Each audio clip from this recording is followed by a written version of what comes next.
Mi hija me abrazó el día de mi cumpleaños número 68 y me dijo, «Te amo, mamá», con una ternura que me hizo llorar de felicidad. 3 horas después, descubrí que había puesto veneno en mi pastel.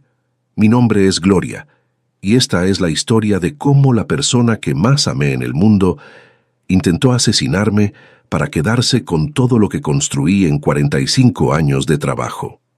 Pero antes de continuar, confía si ya estás inscrito en el canal y escribe en los comentarios, ¿de dónde estás viendo este video?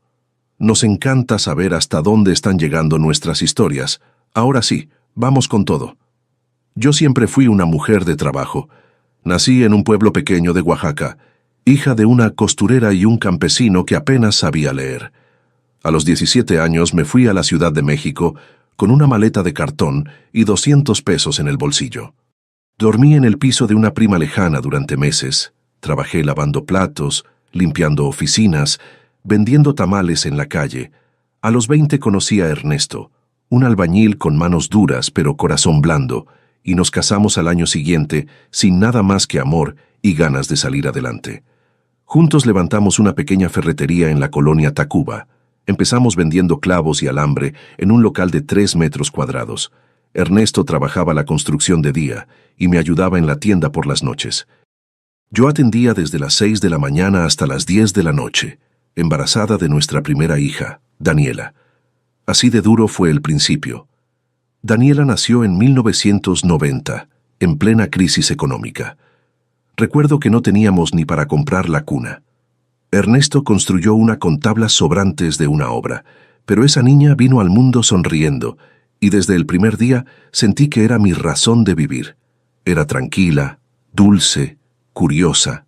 A los 3 años ya me ayudaba a acomodar tornillos en las cajas. A los 7 hacía las cuentas del cambio mejor que yo. Con los años la ferretería creció. Una sucursal, luego otra, luego otra.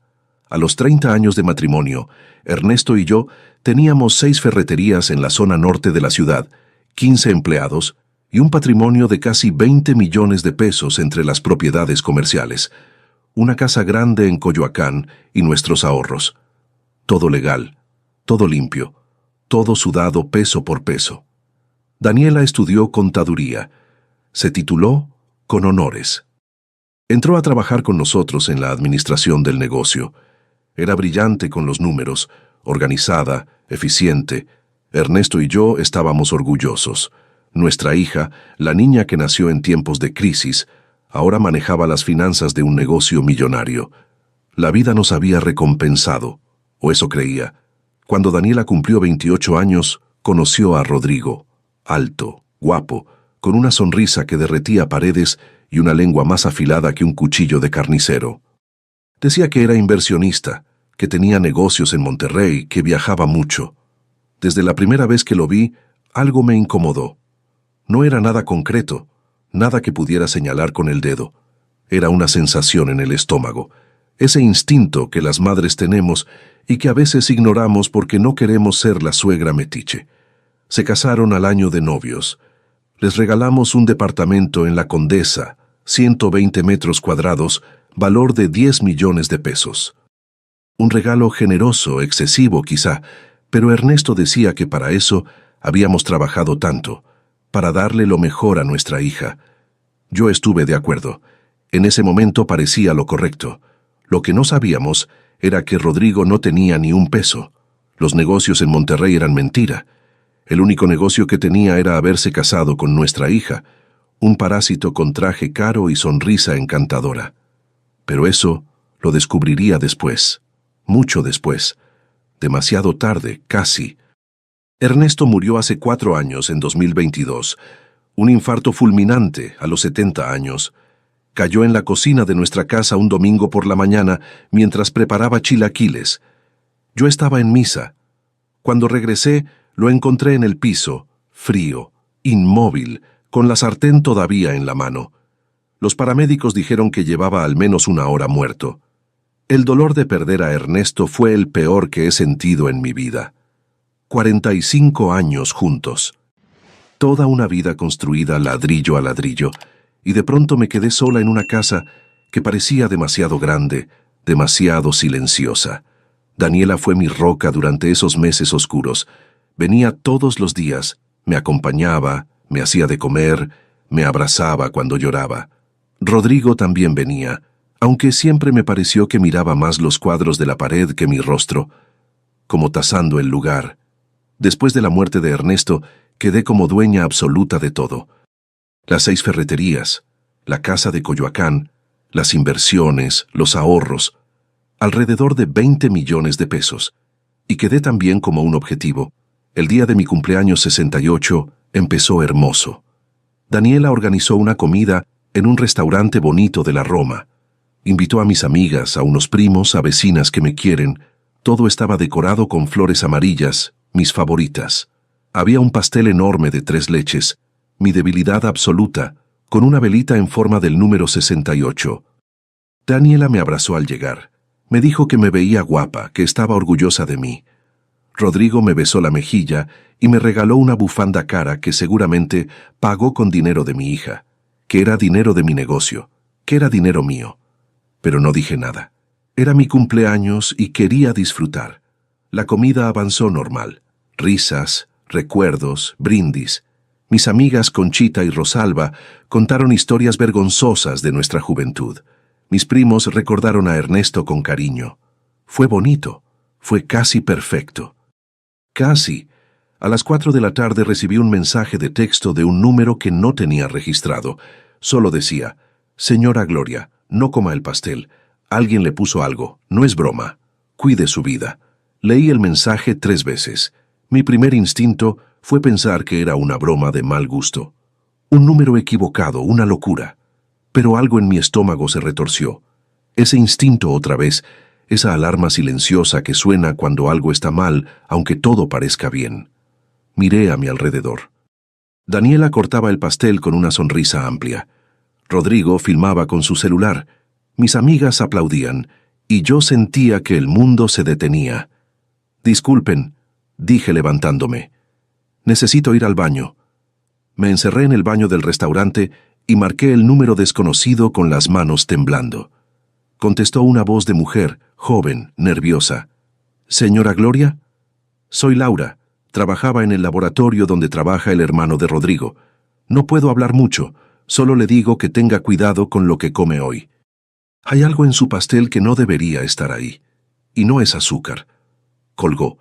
Yo me quedé parada frente al espejo del baño, viéndome la cara pálida, sintiéndome vieja, sola, asustada. Mi mente se negaba a creer lo que estaba escuchando. Mi hija no era capaz de eso. Mi Daniela no. Imposible. Pero la voz de esa mujer sonaba aterrorizada. No era una broma. Salí del baño. El pastel ya estaba cortado.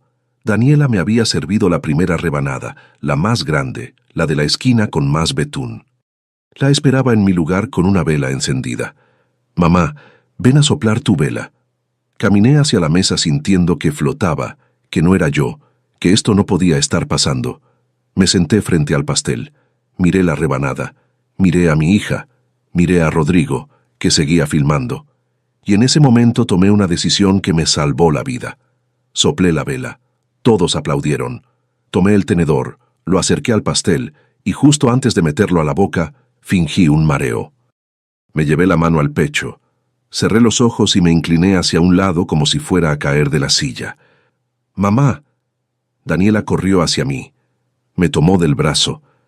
La preocupación en su cara parecía real, tan real que por un segundo dudé de todo.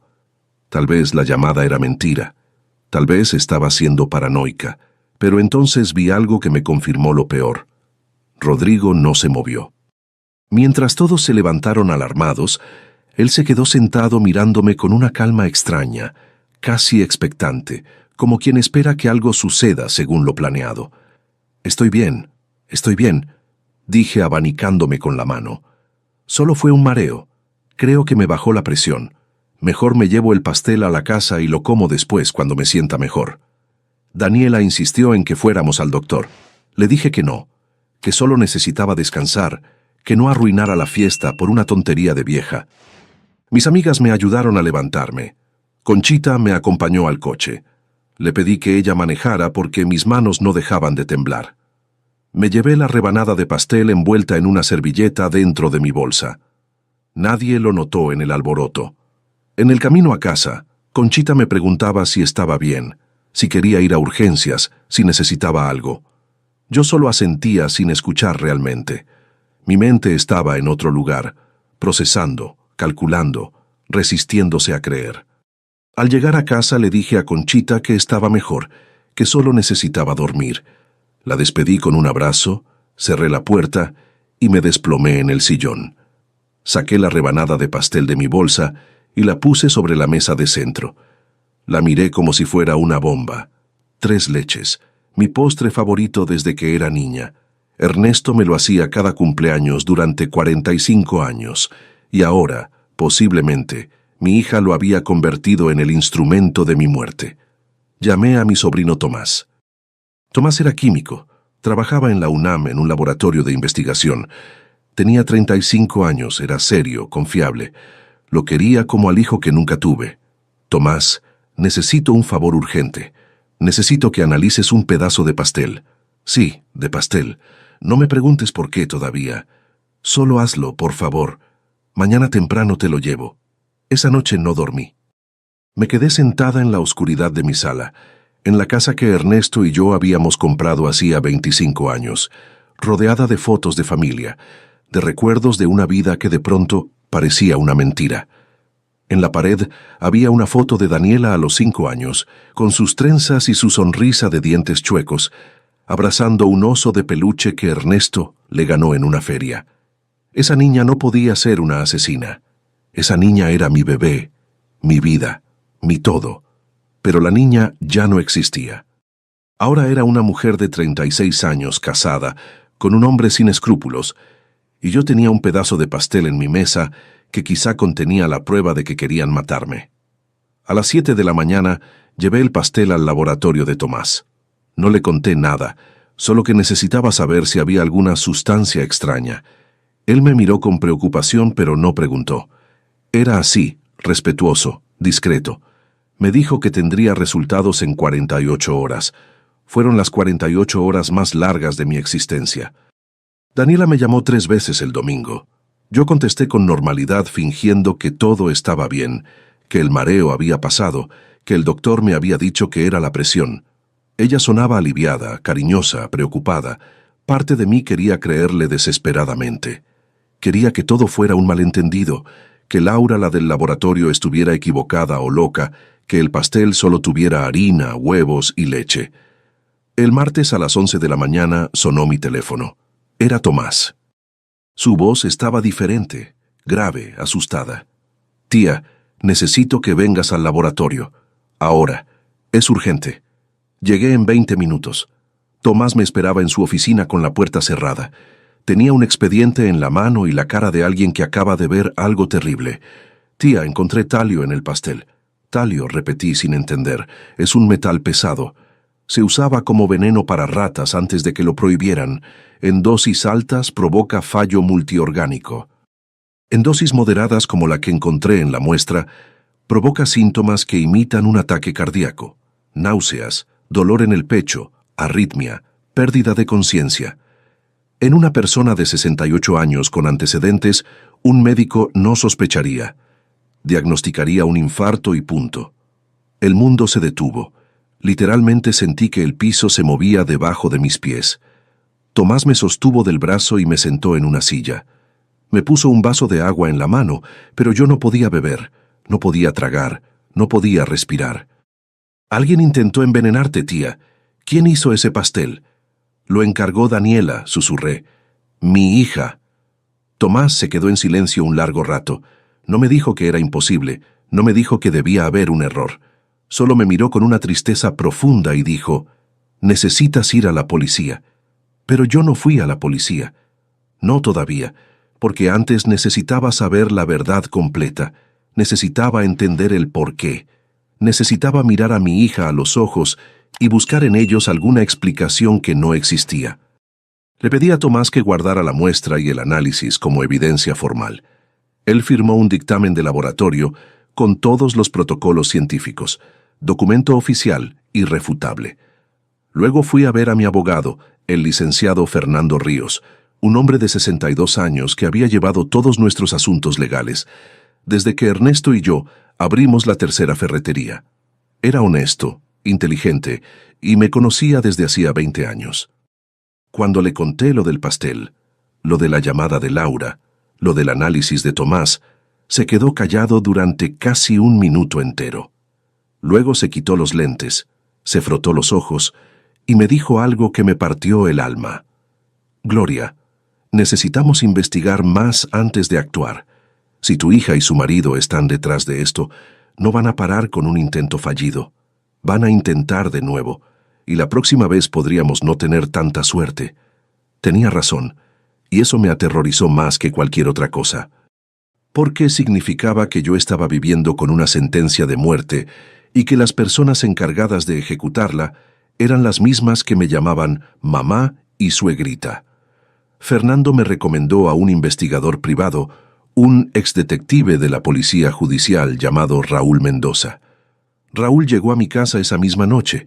Era un hombre de 55 años, bajo, robusto, con ojos que parecían radiografías. Se sentó en mi sala, escuchó toda la historia sin interrumpir, y cuando terminé sacó una libreta y empezó a hacer preguntas. La mujer que la llamó, Laura, ¿tiene su número completo? ¿Sabe en qué laboratorio trabajaba? El hermano de Rodrigo, ¿cómo se llama? ¿Dónde trabaja? ¿Su hija maneja las finanzas del negocio? Tiene acceso a todas las cuentas. Cada pregunta era un golpe. Cada respuesta me hundía más. Sí, Daniela manejaba todo el dinero. Sí, tenía acceso a todas las cuentas. Sí, el hermano de Rodrigo se llamaba Arturo y trabajaba en un laboratorio farmacéutico en Toluca.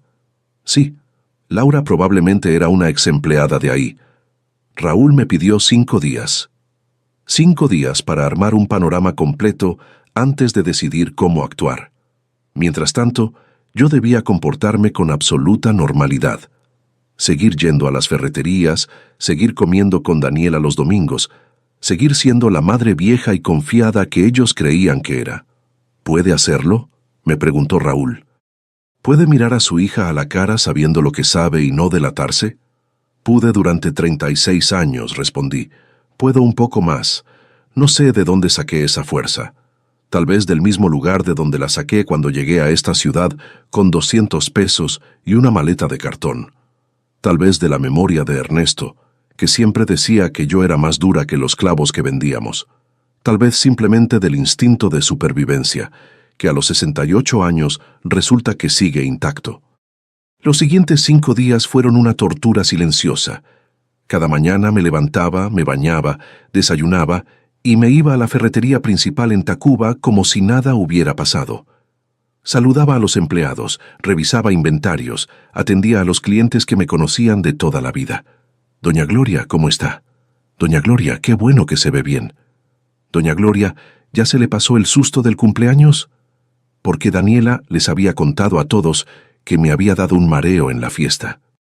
Qué detallista mi hija, sembrando la narrativa del deterioro de mi salud para que cuando el próximo intento funcionara, nadie sospechara. Mi mamá ya andaba mal del corazón, diría ella llorando en mi funeral. Pobrecita, al menos no sufrió. El miércoles fui a comer a casa de Daniela y Rodrigo, el departamento que Ernesto y yo les regalamos.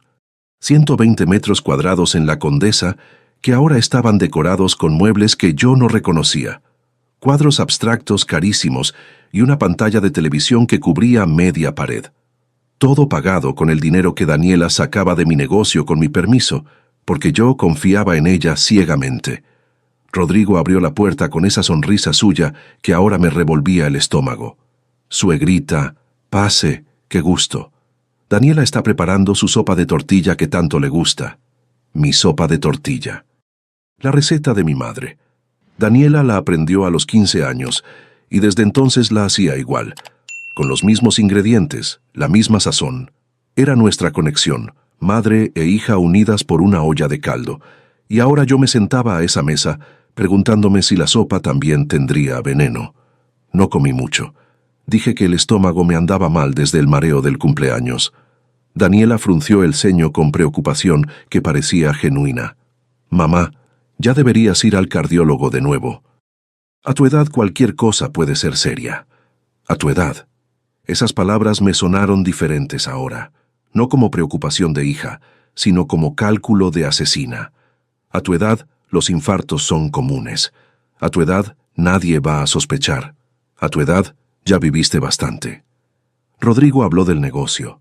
Dijo que había visto unas oportunidades de inversión muy buenas, que podríamos expandir las ferreterías a Puebla y Querétaro. Yo asentía sin escuchar realmente, observándolo como nunca lo había observado antes. Sus manos moviéndose al hablar, sus ojos brillando no con entusiasmo sino con codicia. Este hombre llevaba 8 años en mi familia y no había aportado absolutamente nada excepto deudas y ambición desmedida. Raúl me llamó el viernes por la noche. Su voz era diferente, cargada de información que quemaba. Le pedí que viniera a mi casa. Llegó a las 9 de la noche con un maletín lleno de documentos.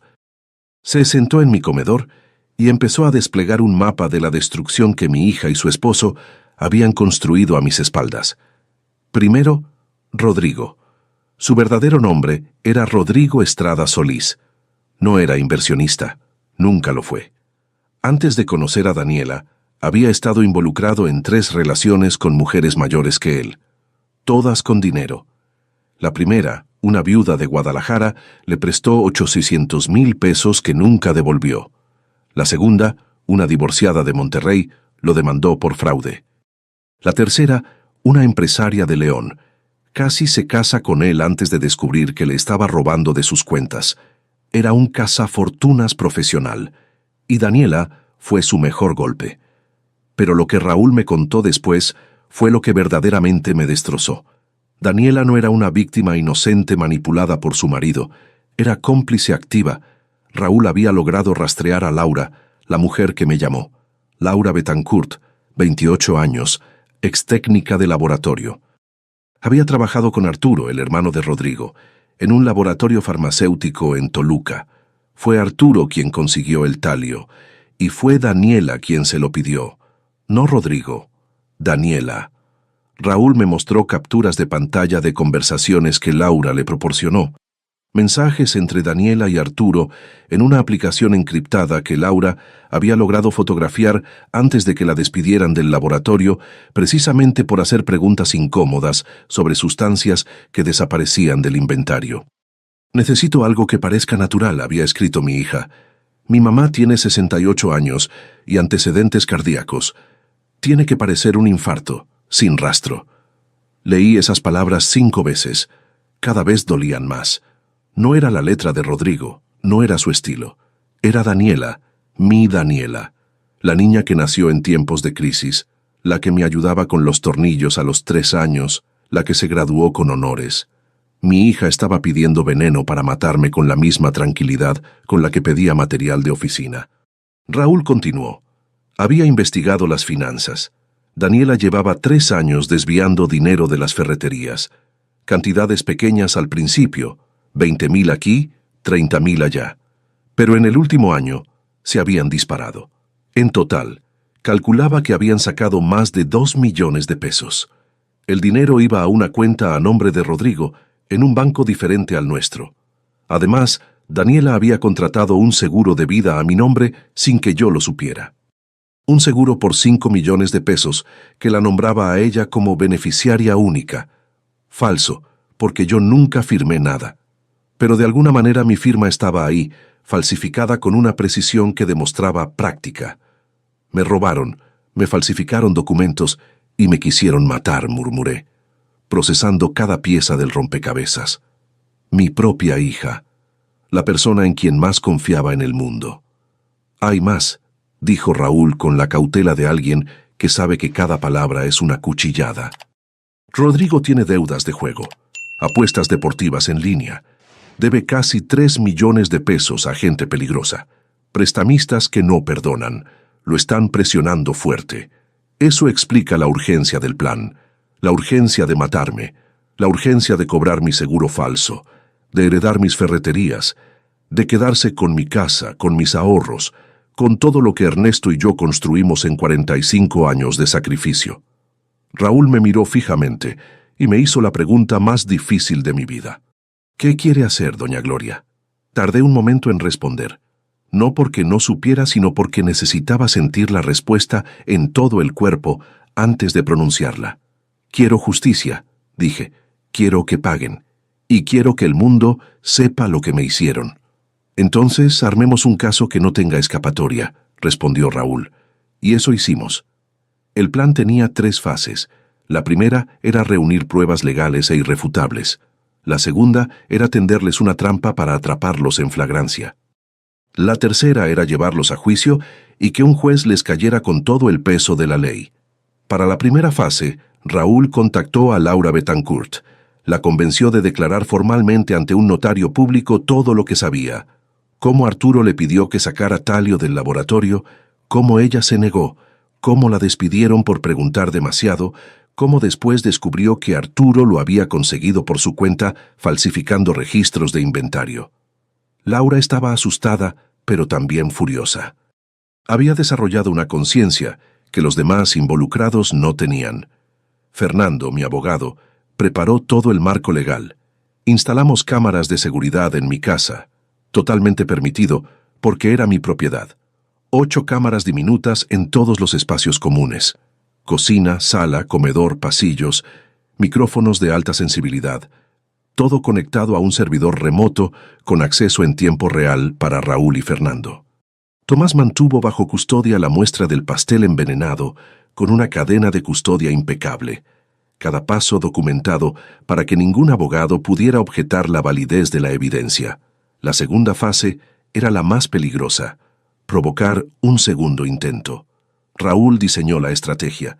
Yo debía parecer más vulnerable que nunca, más enferma, más vieja, más dependiente de Daniela. Debía darles la oportunidad perfecta para intentarlo de nuevo, pero esta vez bajo nuestras condiciones, con nuestras cámaras y nuestros testigos. Empecé a actuar. Llamaba a Daniela quejándome de dolores en el pecho. Le decía que el cardiólogo me había dicho que mi corazón estaba débil, que cualquier susto podía ser fatal. Alimenté la narrativa que ellos mismos habían creado. Gloria está vieja, enferma, a punto de morir de todas formas. Una semana después del análisis de Tomás, invité a Daniela y Rodrigo a cenar en mi casa. Era sábado. Les dije que quería agradecer todo lo que hacían por mí, que me sentía bendecida de tener una hija tan dedicada.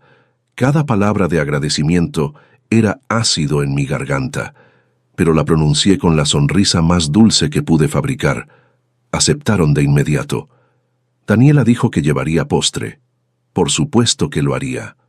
Raúl y Fernando estarían en una camioneta estacionada frente a mi casa, monitoreando cada cámara en tiempo real. Un equipo médico esperaría a una cuadra, listo para intervenir si algo salía mal.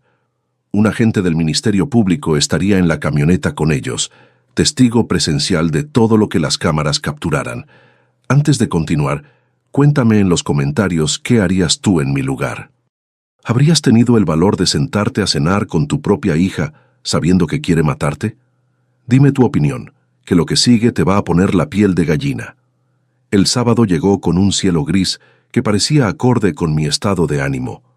Pasé la mañana cocinando mole, el favorito de Daniela. Era absurdo, una madre preparando el platillo favorito de la hija que quiere asesinarla. Pero era parte del acto, la madre amorosa, ingenua, inocente. El cordero preparando su propia mesa para el sacrificio. A las 7 de la noche sonó el timbre. Respiré hondo, me sequé las manos en el delantal y abrí la puerta. Daniela me besó la mejilla.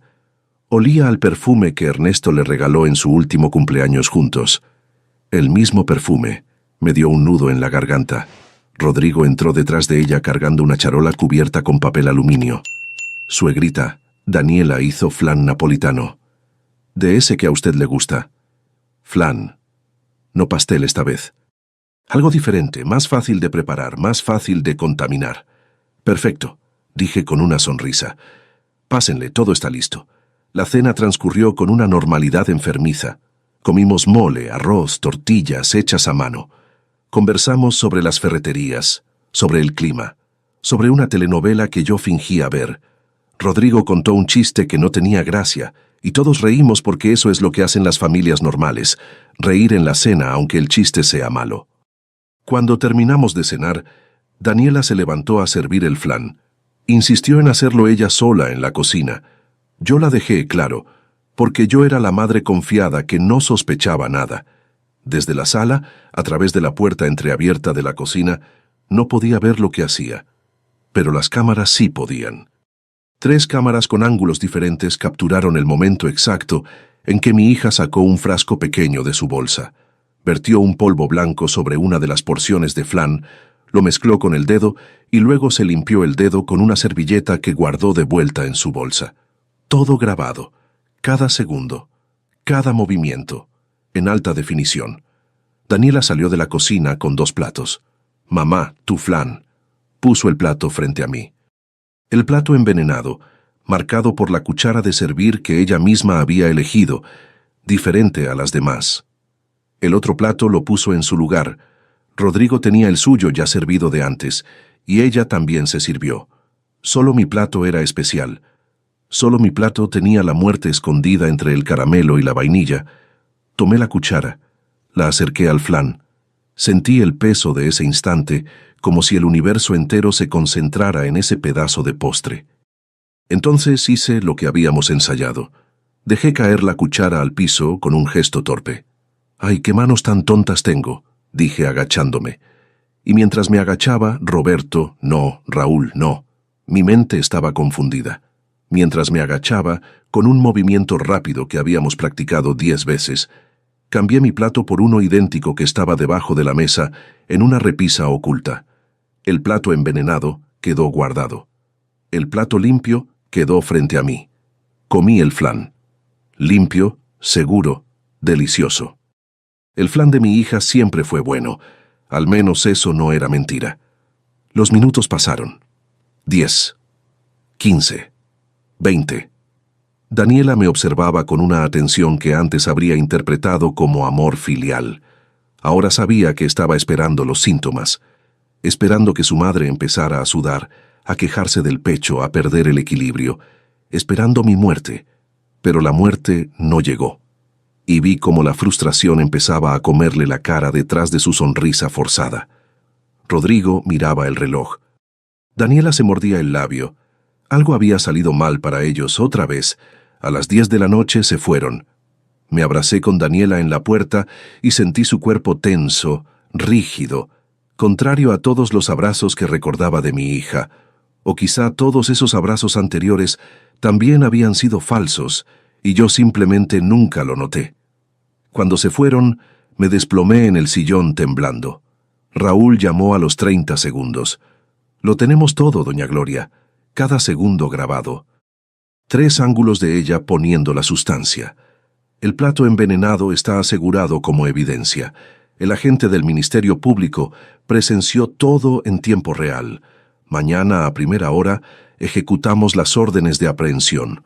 Colgué y lloré. Lloré con un dolor que no creí posible a mis 68 años. Lloré por la hija que perdí, por la traición que me partió en 2, por Ernesto que se murió sin saber en qué se convertiría la niña que tanto amamos. Lloré hasta que no me quedaron lágrimas, y solo quedó un vacío enorme, helado, absoluto. A las 6 de la mañana del domingo, la policía tocó la puerta del departamento de Daniela y Rodrigo.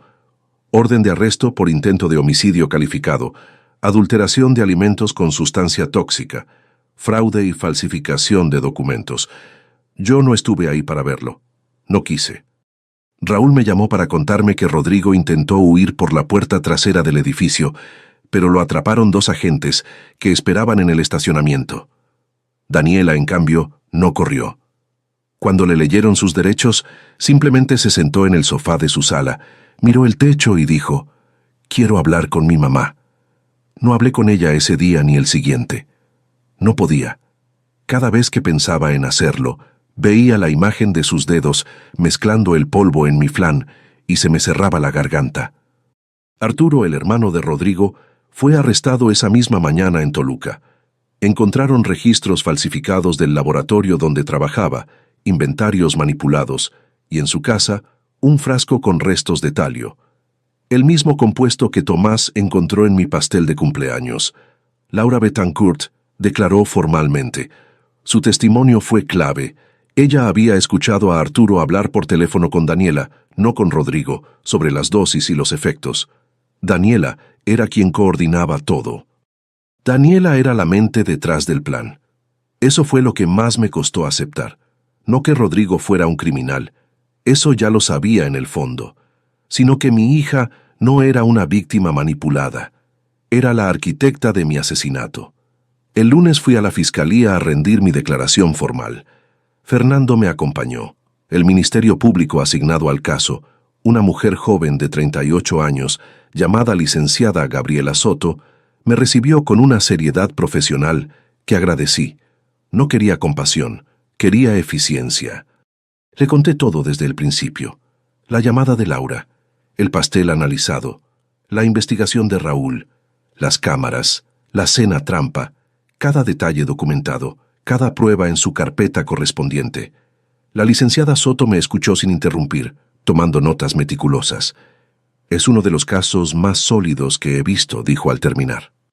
Tenemos evidencia física del veneno, grabaciones en video del acto, testimonios de testigos, registros financieros del fraude y la falsificación del seguro de vida.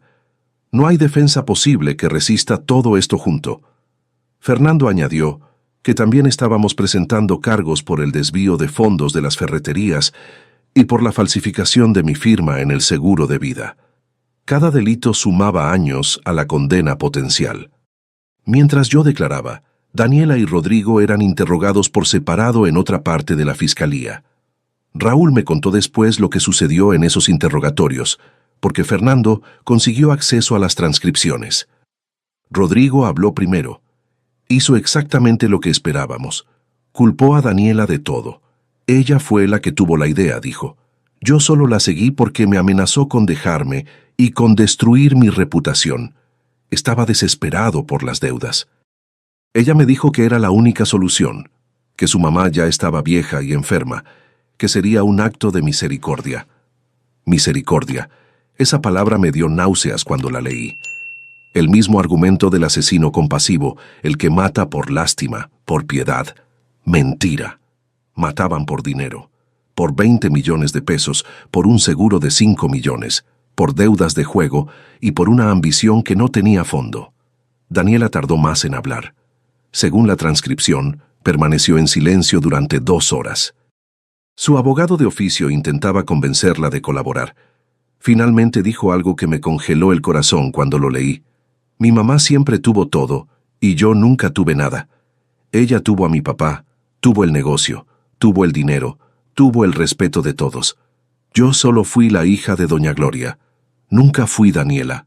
Siempre fui la hija de. Rodrigo fue el primero que me vio a mí, no a la hija de alguien. Y cuando las deudas nos ahogaron, cuando los prestamistas amenazaron con lastimarnos, pensé que mi mamá tenía tanto y que a ella ya no le hacía falta, que estaba vieja, que iba a morir pronto de todas formas, que solo estábamos acelerando lo inevitable. Lo inevitable. Mi muerte era lo inevitable para ella. Como si yo fuera un reloj que ya no servía y solo hubiera que adelantar las manecillas para que dejara de estorbar. Lloré al leer eso. No de dolor esta vez, sino de una tristeza tan honda que no tiene nombre. Porque en esas palabras vi algo que no esperaba. Vi una verdad. No una justificación, nunca será eso, pero sí un reflejo de algo que yo no supe ver en 36 años de ser su madre. Daniela se sentía invisible, se sentía menos, y yo, tan ocupada construyendo un imperio de ferreterías, tan orgullosa de mis logros, no noté que mi hija se estaba ahogando en mi sombra. No justifico nada de lo que hizo. Intentó matarme, y eso no tiene perdón posible bajo ninguna circunstancia. Pero puedo reconocer, con la honestidad brutal que da estar a punto de morir, que quizá no fui la madre perfecta que creía ser. Quizá puse demasiada atención en los números y no suficiente en los silencios de mi hija. Esa noche, sola en mi casa, hablé con Ernesto. No literalmente. Hablé con su foto en la sala, con el recuerdo de su voz, con el fantasma de sus manos grandes y ásperas que siempre me hacían sentir segura. Le conté todo lo que pasó. Le pedí perdón por no proteger mejor a nuestra hija, aunque fuera de sí misma. Le prometí que buscaría justicia sin odio, que sería fuerte como él siempre me dijo que era. Y sentí, o quise sentir, que él me escuchaba.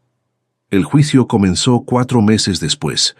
4 meses de preparación legal, de noches sin dormir, de sesiones con un psicólogo que Fernando me recomendó porque, según él, nadie puede pasar por lo que yo pasé sin necesitar ayuda profesional. Tenía razón. El caso atrajo atención mediática inmediata. Los periódicos lo bautizaron como el caso del flan envenenado, un nombre sensacionalista que me provocaba escalofríos cada vez que lo leía. Hija y yerno intentan envenenar a madre de 68 años para heredar su fortuna, decían los titulares. Cámaras me seguían desde mi casa hasta el tribunal. Reporteros gritaban preguntas que yo no respondía. Mi cara estaba en todos los noticieros. Fernando me protegía de los medios como podía. Solo una declaración pública, me aconsejó. Cuando todo termine. No antes. Así lo hicimos. El juicio se llevó a cabo en el Tribunal Superior de Justicia de la Ciudad de México. La sala estaba llena todos los días. Periodistas, estudiantes de derecho, curiosos, gente que venía a ver el espectáculo del dolor ajeno. Yo me sentaba en la primera fila, área de víctimas, con Fernando a un lado y Tomás al otro.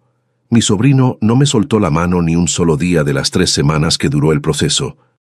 La Fiscalía, encabezada por la licenciada Gabriela Soto, presentó el caso con una precisión quirúrgica.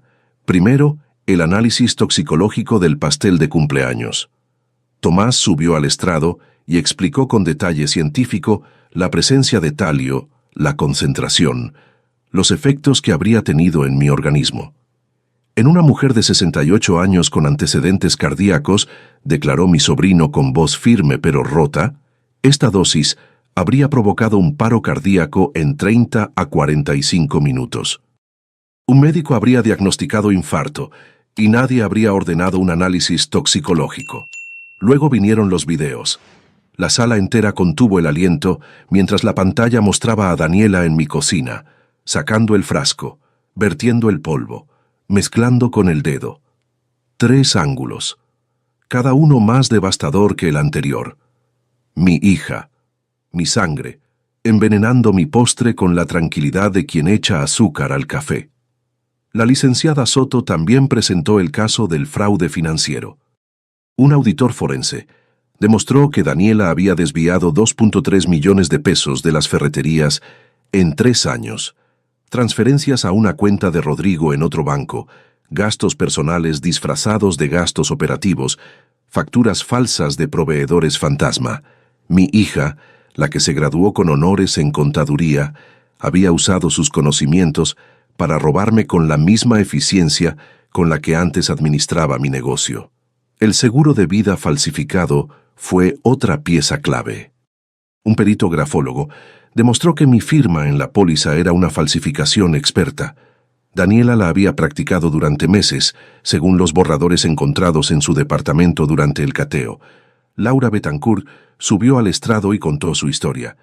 Cómo escuchó a Arturo hablar por teléfono con una mujer que ella después identificó como Daniela. Cómo le pidió sustancias que provocaran un fallo cardíaco. Cómo ella se negó a participar y fue despedida semanas después. Su testimonio fue poderoso, porque Laura no tenía ningún beneficio personal en declarar. Lo hacía porque, según dijo, no podía vivir sabiendo que alguien moriría y ella no hizo nada para evitarlo. La defensa de Rodrigo, un abogado particular llamado licenciado Marcos Villanueva, intentó distanciarlo del plan. Mi cliente fue manipulado por su esposa, argumentó. Él no tenía conocimiento directo del veneno. Su participación se limitó a problemas financieros derivados de una adicción al juego que lo hacía vulnerable a la influencia de terceros. Pero la licenciada Soto destruyó ese argumento con una serie de mensajes recuperados del teléfono de Rodrigo, donde él discutía con Arturo los detalles técnicos del veneno, preguntaba sobre los tiempos de efecto y sugería que el cumpleaños era el momento ideal porque habría mucha gente y el caos sería perfecto para disimular. Rodrigo bajó la cabeza cuando leyeron esos mensajes en voz alta. Su abogado pidió un receso que el juez concedió con expresión severa. La defensa de Daniela, una abogada de oficio joven llamada licenciada Ana Luisa Torres, intentó una estrategia diferente. No negó los hechos porque las pruebas eran aplastantes, sino que pidió comprensión. Mi clienta actuó bajo presión extrema, argumentó. Las deudas de su esposo, con prestamistas peligrosos, la pusieron en una situación de desesperación que nubló su juicio. La licenciada Soto respondió con una pregunta simple que resonó en toda la sala. ¿Desesperación? La acusada tenía un trabajo estable, acceso a recursos legales, una madre con medios económicos que habría podido ayudarla. Eligió el asesinato no por desesperación, sino por comodidad. Matar era más fácil que pedir ayuda, más rápido que trabajar, más conveniente que enfrentar las consecuencias de las malas decisiones de su marido. No hubo respuesta a eso, porque no la había. Mi turno de declarar llegó en la segunda semana. Me senté en el estrado con las manos heladas y el corazón desbocado. Miré a la sala llena. Miré a Daniela que me observaba desde el banquillo de los acusados con los ojos llenos de lágrimas. Miré a Rodrigo, que evitaba mi mirada como el cobarde que siempre fue. La licenciada Soto me pidió que describiera mi relación con mi hija antes de descubrir la verdad. Respiré hondo y hablé con la mayor honestidad que pude. Creí que éramos cercanas. Comíamos juntas cada semana.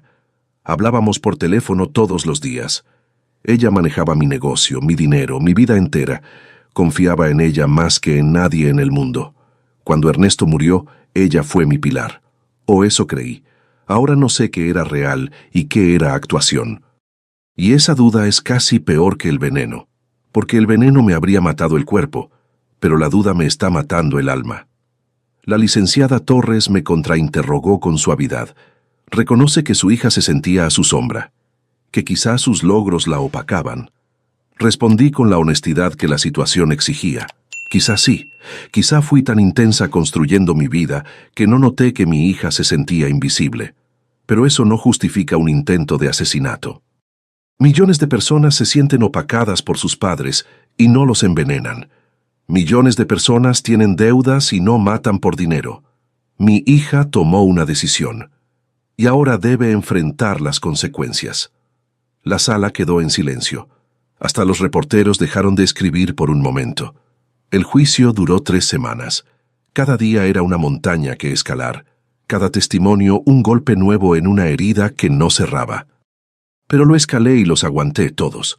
Porque a los 68 años descubrí que la fuerza no disminuye con la edad, solo cambia de forma.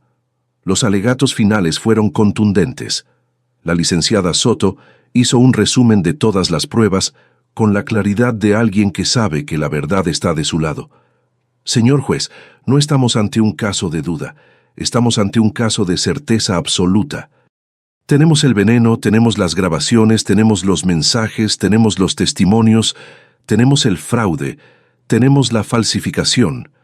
Cada pieza encaja, cada prueba confirma la anterior. Daniela Carranza. Montes y Rodrigo Estrada Solís son culpables de intento de homicidio calificado y merecen la pena máxima que la ley permite. La defensa pidió clemencia citando las circunstancias atenuantes. El juez escuchó con expresión impenetrable. El veredicto se retrasó 6 horas. Las más largas de mi vida. Tomás me acompañó en el pasillo del tribunal, trayéndome agua que yo no podía beber y comida que no podía tragar. Fernando revisaba documentos por enésima vez. Los reporteros me rodeaban a distancia respetuosa, listos para capturar el momento. Cuando nos llamaron de vuelta a la sala, el aire estaba tan cargado de expectativa que casi se podía tocar. Me senté en mi lugar habitual, primera fila, manos entrelazadas sobre el regazo, respirando con dificultad. El juez, un hombre de 58 años llamado magistrado Luis Alberto Pacheco, ajustó sus lentes y leyó con voz grave el veredicto. Daniela Carranza Montes, culpable de intento de homicidio calificado con premeditación y ventaja, culpable de fraude específico, culpable de falsificación de documentos. Sentencia: 20 años de prisión por el intento de homicidio, 5 años por el fraude y falsificación. Total acumulativo, 25 años. Daniela cerró los ojos. No lloró, no gritó. Solo cerró los ojos como si hubiera estado esperando ese momento durante meses y finalmente pudiera dejar de fingir. Rodrigo Estrada Solís, culpable de intento de homicidio calificado como cómplice, culpable de fraude. Sentencia, 18 años de prisión. Rodrigo sí reaccionó. Se levantó gritando que era inocente, que Daniela lo había obligado, que él no sabía nada del veneno. Los guardias lo sentaron a la fuerza. Su abogado le pidió que se callara. El juez golpeó el mazo 3 veces pidiendo orden. Arturo Estrada Solís, culpable de complicidad en intento de homicidio y robo de sustancias controladas. Sentencia, 10 años. Cuando el mazo golpeó por última vez, sentí algo que no esperaba sentir. No fue alivio, no fue satisfacción, no fue triunfo. Fue vacío, un vacío enorme y helado que se instaló en el centro de mi pecho y que supe que tardaría mucho tiempo en llenarse, si es que alguna vez se llenaba. Tomás me abrazó. Fernando me puso una mano en el hombro. Raúl, que estaba sentado 2 filas atrás, asintió con la cabeza como diciendo: «Se hizo justicia». Y sí, se hizo. Pero la justicia no cura. La justicia no devuelve. La justicia solo pone las cosas en su lugar y te deja a ti la tarea de reconstruir lo que queda. Salimos del tribunal bajo un sol que se sentía diferente. No más brillante ni más cálido, solo diferente. Como si el mundo siguiera exactamente igual, pero yo ya no fuera la misma persona que entró 3 semanas antes. Y no lo era. La Gloria que entró al tribunal era una víctima buscando justicia. La que salió era una sobreviviente buscando paz. Los meses siguientes fueron de reconstrucción. Vendí las ferreterías. No podía seguir en un negocio donde cada rincón me recordaba a Daniela revisando facturas, a Daniela firmando cheques, a Daniela robándome mientras yo le preparaba su café con 2 de azúcar como le gustaba. Vendí también la casa de Coyoacán. Demasiados recuerdos, demasiadas fotos, demasiado Ernesto en cada pared y demasiada Daniela en cada sombra. Compré un departamento pequeño en la colonia Narvarte, luminoso, con un balcón lleno de plantas. Un lugar nuevo para una vida nueva. Cambié mi testamento. Todo lo que tenía iría a 3 instituciones. Una de apoyo a personas mayores víctimas de delitos familiares, otra de ayuda a mujeres en situación de vulnerabilidad y un fondo de becas para jóvenes de Oaxaca, del pueblo donde nací, para que pudieran estudiar sin tener que irse a la ciudad con una maleta de cartón como yo lo hice. Mi dolor, transformado en protección para otros. Mi herencia, puesta al servicio de quienes la necesitan de verdad. Tomás me visitaba cada semana. Se había convertido en el hijo que nunca tuve, aunque yo siempre le decía que no lo pusiera así, porque le daba mucha presión. Él se reía y me traía pan dulce del mercado de Coyoacán, de ese que le gustaba a Ernesto. A los 6 meses de la sentencia, llegó la primera carta de Daniela. La encontré en el buzón un martes por la mañana, con letra que reconocí al instante, la misma que escribía las listas de Navidad cuando era niña. «Mamá, no tengo palabras para decir lo que siento. No hay forma de pedir perdón por lo que hice. Solo quiero que sepas que aquí, en este lugar, lejos de Rodrigo y de todo lo que me envenenó la mente, estoy empezando a ver con claridad. Empiezo a entender la monstruosidad de lo que hice, y empiezo a recordar quién eras tú de verdad. No la mujer del dinero y las ferreterías, sino la que me arrullaba cantando canciones de Oaxaca, la que hacía tamales en Navidad y lloraba de risa cuando papá los quemaba. Esa mamá no merecía lo que le hice. Y yo no merezco su perdón, pero aún así lo pido. No por mí, sino porque cargar con lo que hice sin tu perdón me está matando más lento que cualquier veneno. Leí la carta 5 veces. Lloré las 5 veces. No respondí. Ha pasado 1 año desde el juicio. Cumplí 69 hace 2 semanas. La celebración fue pequeña, como me gusta ahora. Tomás, Fernando, Raúl, Conchita, Rosalba y algunos vecinos nuevos que he ido conociendo en la Narvarte. Gente buena, sencilla, que no me ve como la madre casi asesinada de los noticieros, sino como doña Gloria, la señora del departamento 4B, que riega sus plantas en el balcón y saluda a todos en la mañana.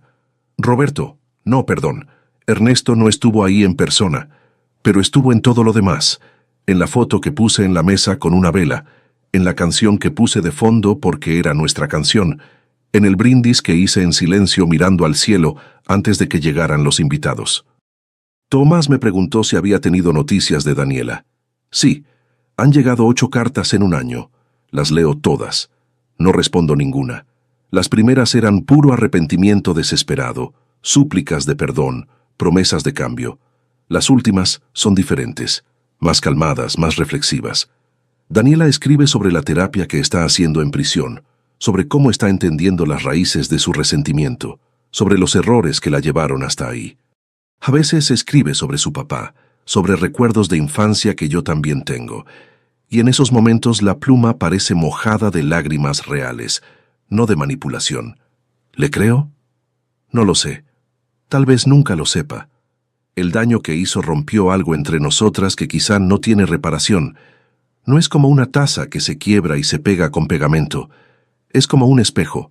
Puedes juntar los pedazos, pero siempre verás las grietas, y tu reflejo nunca será el mismo. Fui a visitarla una vez, hace 3 meses. No se lo dije a nadie. Fui sola, en taxi, un martes a las 10 de la mañana. El centro de reclusión era exactamente como me lo imaginaba. Gris, frío, con olor a desinfectante barato y a tristeza acumulada. Daniela entró a la sala de visitas más delgada, sin maquillaje, con el cabello recogido de cualquier manera. Cuando me vio, se detuvo en la puerta como si no pudiera creer que yo estaba ahí. Luego caminó despacio hasta sentarse frente a mí, al otro lado de una mesa de metal. No dijo nada durante un minuto largo. Solo me miró con esos ojos que son los míos, los de mi madre, los de mi abuela, ojos oaxaqueños que han visto demasiado y que ahora cargaban un peso que yo no le deseaba a nadie. «Mamá», susurró finalmente. «¿Viniste?» «Vine», dije. «No sé por qué, pero vine». Hablamos durante 1 hora. No de lo que pasó, no del veneno ni del juicio. Hablamos de cosas normales, de cómo estaba ella, de si comía bien, de si dormía. Me contó que trabajaba en la biblioteca de la prisión, que estaba leyendo mucho, que había descubierto que le gustaba la poesía.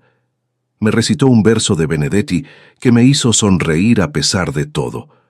Cuando me levanté para irme, Daniela me agarró la mano a través de la mesa.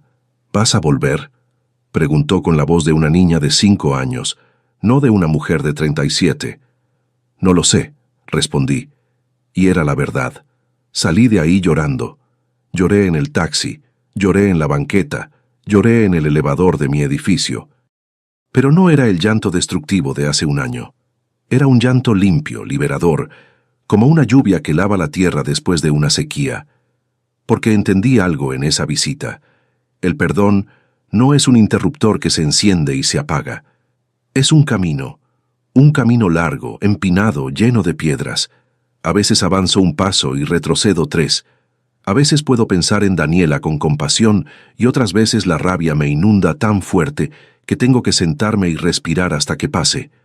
Pero estoy caminando. Lento, a mi ritmo, con mis 69 años y mis rodillas cansadas, pero caminando. No la he perdonado todavía. Quizá nunca lo haga del todo. Pero estoy intentando soltar el odio, no por ella sino por mí, porque cargar odio a los 69 años es un lujo que no puedo darme. Me queda demasiada vida por vivir como para desperdiciarla odiando. Rodrigo me escribió una vez desde prisión, una carta llena de excusas y justificaciones que tiré a la basura sin terminar de leer. De él no tengo nada que escuchar. Laura Betancourt me visita de vez en cuando. Se ha convertido en una amiga inesperada. La mujer que me salvó la vida con una llamada de teléfono ahora toma café conmigo en mi balcón y me cuenta de su nuevo trabajo y de su novio que la trata bien.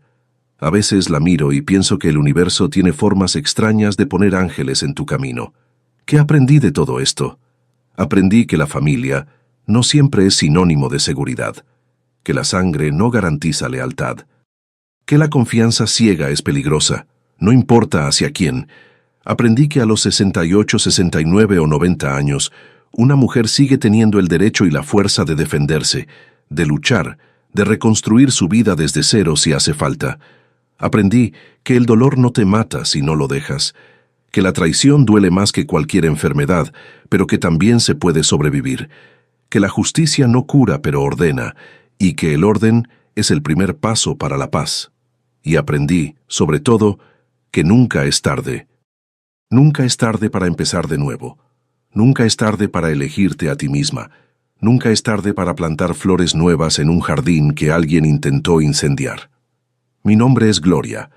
Tengo 69 años. Mi hija intentó matarme por dinero. Y aquí sigo, viva, de pie, con los ojos abiertos y el corazón, aunque roto, todavía latiendo. Todavía latiendo con ganas. Y eso, al final, es lo único que importa.